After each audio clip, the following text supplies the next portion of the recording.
Hi, my name is Victoria. This is my story. It will hurt. It might break your heart, but it's real, and it's mine. When I was just 17, my father lost his job. My mother cried every night, hiding it behind the sound of cooking pots. Our house was cold, and our hearts were colder.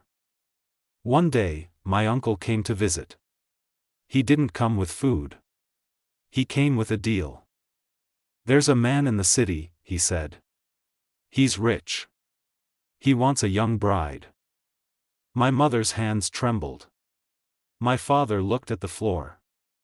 "Victoria," they said, "this is your chance." I was 17. I didn't even know how to braid my hair, right? But they dressed me in a red dress and told me to smile. I said, "I want to go to school. I want to be a nurse." My father slapped the table. "Dreams don't feed the family," he said. The next week, I was married to a man named Richard. He was 38. He never looked at me like a wife, just a body, a prize he bought. On the first night, I locked the door and cried on the floor.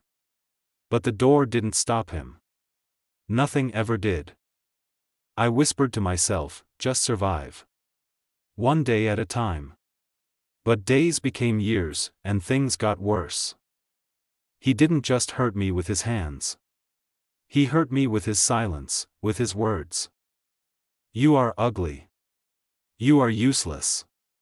You are mine." One day, I found out I was pregnant. I smiled for the first time in years. Maybe this baby will save me, I thought. But Richard didn't smile. He got angrier.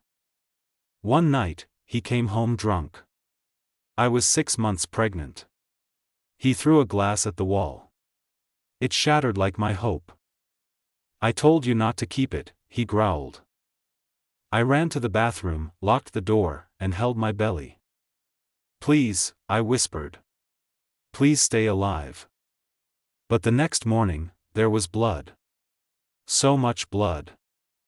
At the hospital, the doctor said, "I'm sorry. You lost your baby."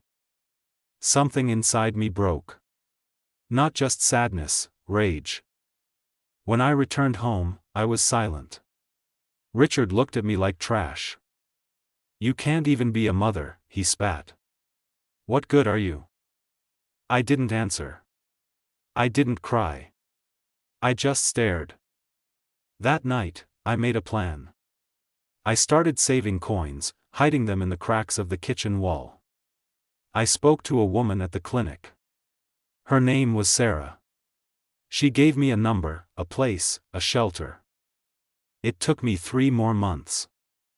One night, when Richard was passed out drunk, I packed a plastic bag, one dress, one picture of my baby's ultrasound, one hope.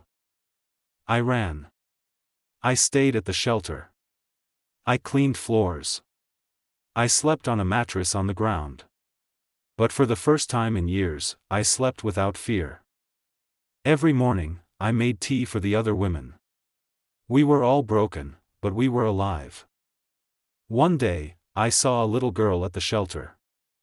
Her eye was bruised. Her mother whispered, her father hit her because she spilled milk. That day, I decided I will not just survive. I will fight. I started working at a school as a cleaner. I learned English at night. I read stories like mine, stories of women who rose again. Years passed. I got a job at a women's helpline. I talked to girls who were where I had been. One day, a girl called. She was crying. "They're forcing me to marry tomorrow," she said. I said, "Hold on. I'll come get you." And I did.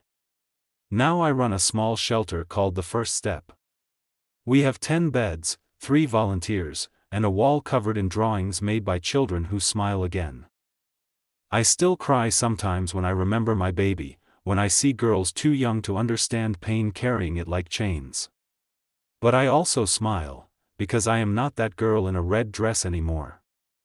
I am Victoria. I was sold. I was beaten. I was silenced. But I didn't die. I survived. I rose. And now I fight for those still in the fire. If you liked this story, don't forget to like and subscribe for more stories like this.